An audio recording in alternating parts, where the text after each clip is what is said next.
জীবন চলার পথে কখনো আল্লাহর প্রতি নারাজ রাখা যাবে? জীবন চলার পথে কখনো আল্লাহর প্রতি কষ্ট রাখা যাবে? আল্লাহ দিলেও আলহামদুলিল্লাহ, না দিলেও আলহামদুলিল্লাহ।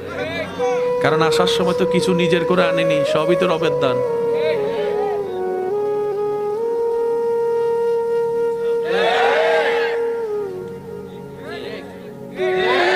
এবার আপনি বলবেন ভাই কোটটা আমার, আমি বললাম কোটটা আছে কই? কই গায়ে, গাটা কার? কয় আল্লাহর। তো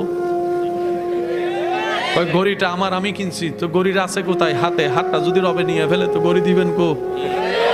সেজন্য চালাক বান্দারা অহংকার করে না। অহংকার কে করে? যার আছে। কিন্তু চালাক বান্দারা বলে আমার তো কিছুই নেই। আমি মারা যাওয়ার সাথে সাথে, আপনি মারা যাওয়ার সাথে সাথে যা শরীরে থাকবে সব খুলবে, সব খুলে ফেলে, একদম ক্লিন করে ফেলবে। এবার আপনি মরা অবস্থায় বলতেছেন এটা আমার স্বর্ণের আংটি দে, যে নিব কয় হয়